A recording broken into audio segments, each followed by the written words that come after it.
that's the moment which I think decide this the result of this game.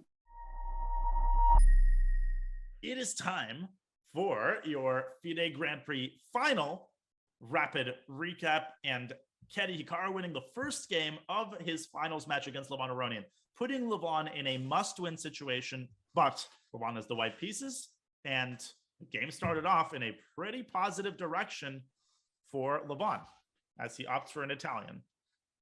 Right, we have another Italian here in this match and this tournament, which seemed to be a very good choice for Aronian because he had a little bit better situation. Let's see how we got in there.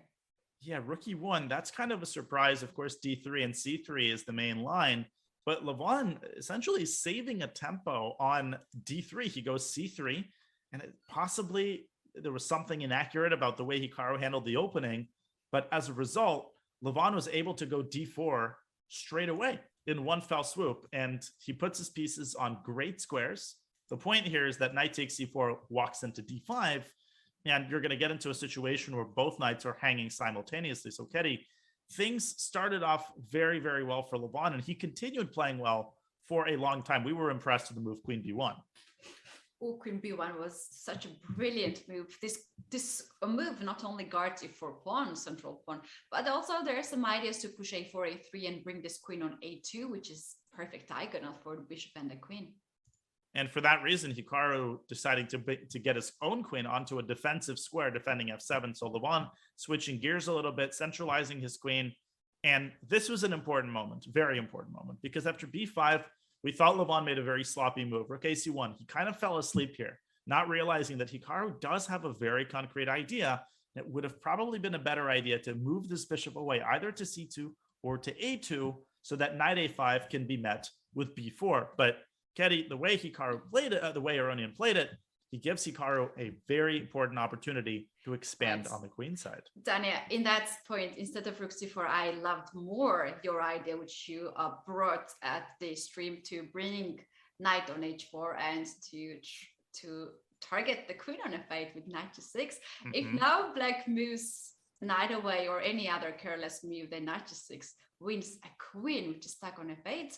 And, you know, white could also start to push f pawn and start to create some king side attack. I love this move, knight h4. That or moving the bishop back, there were options, but Levon gives Hikaru this chance to expand on the queen side, and then he ends up going b3, an ugly looking move to stop c4, and Hikaru going back to c6. The position gets locked up. Hikaru gets his knights onto their traditional Ruy Lopez square or Italian squares. And here Levon going nuclear, exploding the queen side, trying to take the opportunity to create a permanent weakness for black after the smoke clears on a6. But the problem, Kenny, is that it's just not enough. That one weakness can be pretty easily defended. Black's position remains extremely solid, and Hikaru quickly getting his pieces, all of them, over to the queen side. We thought there might have been a couple of cleaner moves. For instance, a5 would have essentially held the position straight away based on this beautiful idea of going knight e8 and trapping the queen. This was missed by Hikaru, but at no point did he make any serious mistakes. He goes bishop b5 instead. No, he plays a quiet moves and the moves at which he is sure that there will be no any further counterplay. Here after bishop a5, white decided to trade the quiz with queen a5 and hope that there is something in the end game. But we had this kind of trade here, and black just brought the rook back on b8 and target b4 pawn, and rook b5 here is very good looking move, as now black reserves the chances to play rook b8 to attack b4 or to play a5 and just simplify the position. And let's once again remember, Hikaru just needs to make a draw in this position to win the title. Yeah, and he plays very, very solidly knight e8, defending his other weakness on d6 and pushing f5, trying to undermine white's pawn chain. If he takes f5 after knight e7, black wins one of the pawns back with interest. So Levon forced to go f3, trade on e4, and boom, knight f4. Not wasting any time, forcing this knight on d3 to remove itself from the board.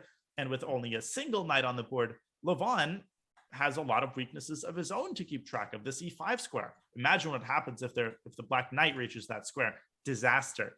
Hikaru, he connects his rooks, then he gets his knight into the game, links up his pawns, he keeps making improvements to his position. And at this point, Ketty, not much that Levon can do. He tries his best, but ultimately Hikaru is just too solid in this position. Right, and here what's very important, Black has this resource to counter-attack e4 pawn of whites, and starting with knight f6. And then rook e8 is another threat. We do have it. White cannot guard this pawn with rook e1, and then Black's rook takes the d5 pawn, and that will be even 2 pawns. Then d5 will be also hanging. So that was not an option for White, and for this reason, he went for knight d4. And now that's the moment which I think decide this the result of this game. Exactly. Well, a lot of people would automatically move the rook back, but this is what Levon was hoping for. He sticks that knight onto e6, and White still has excellent winning chances here. But g4 check, a beautiful intermezzo, putting the king in an irresolvable dilemma. If you go back, you give up the pawn with check. Either knight takes e4, rook takes e4. Levon has to take the plunge. Now the rook captures on e4.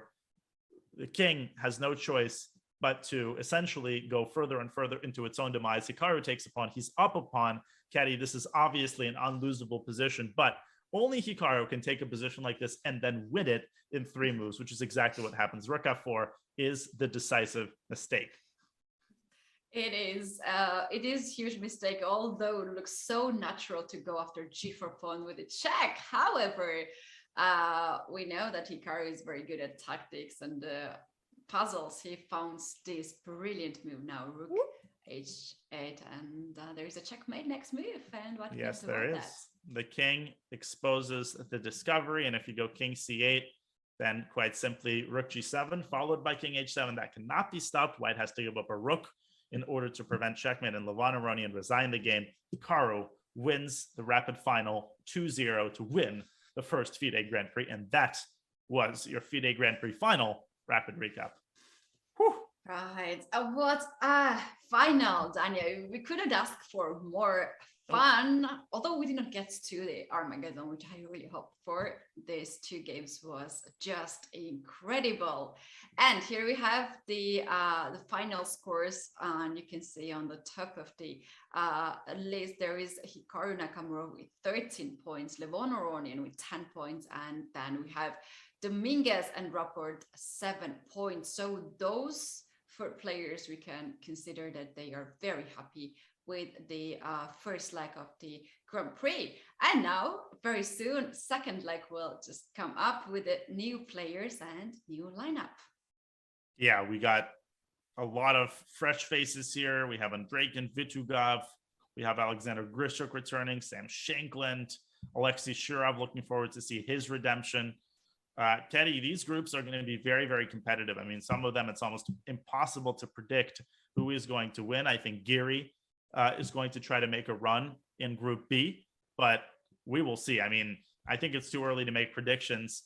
And this is what's so great about these tournaments, how competitive they are. The fact that really anybody can win any of the groups. And leg 2 will be coming your way, Ketty, starting end of February 28th through March 14th, and it will take place in Belgrade, Serbia. But we want to congratulate one more time the winner of leg 1, 13 FIDE Grand Prix points, a lot of money, Hikaru Nakamura. He shows that he has still got it. He is still a beast, and he is still dominant at all time controls. A hearty congratulations to Hikaru.